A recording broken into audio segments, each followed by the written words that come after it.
which is really simple, where it's basically an exercise of just seeing all the things that are on your metaphorical boat of life.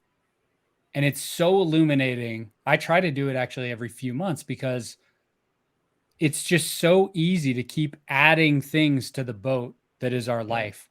And there's also this mentality that I think is really interesting that, I think if we were to go back to the 1950s, there was this ambition to be really good at maybe one thing.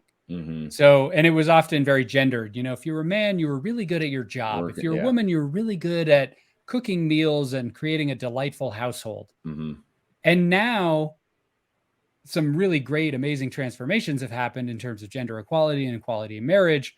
But along with that has come this mentality of needing to be successful at everything.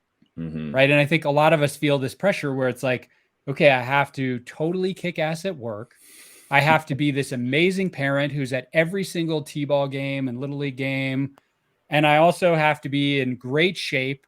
Oh, and, I have to train my mind through meditation and I have to eat really well. And you add all those up and it's like, so let me get this straight. You have to be amazing at everything. And it just doesn't work. There just aren't enough hours in the day. And so I think for many individuals, but also couples, having some intentional time to reflect on, okay, we have to choose at a certain point. If we don't choose our priorities, as Greg McKeown likes to say, somebody else will choose them for us. So we have to get intentional here and we have to really think about what are our top priorities?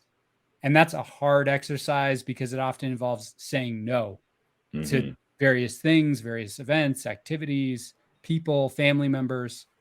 But I think that's one of the central predicaments of our time in marriage. Yeah.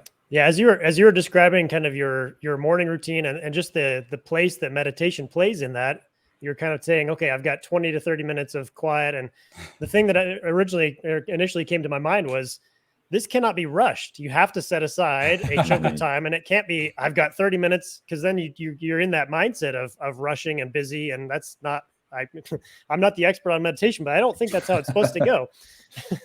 And so to me, the thing I think of is, rather than addition, we need to figure out ways of subtraction to take out things that are in the boat to create more space for our priorities. And so can you expand on that practice or that reflection that you do? Like what are some of the questions you're asking yourself, or what are some of the ways that you're approaching that mentally of figuring out what do we really prioritize as a couple, as individuals?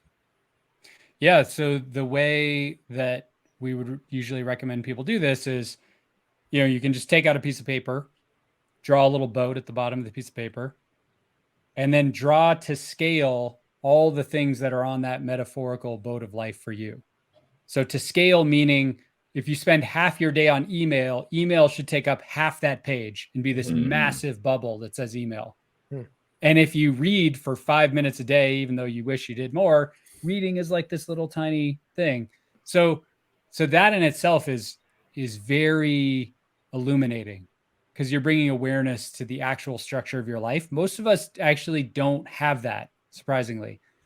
And then the second piece is to then think, what would my dream boat look like? Like if I could make wave a magic wand within reason, what would I want my priorities to look like? And so then you have these two pieces of paper with your actual boat and your dream boat. And it's really interesting because it starts to clarify a lot. You get really clear on wow, if I really want this, I've got to change some things. I've got to throw some things off my boat, maybe, which is hard. Maybe there are things like Netflix binging that I really like, or Instagram surfing, but it could be that that's the trade-off. I either Netflix binge or I spend a little bit of time with my kids. And I gotta choose.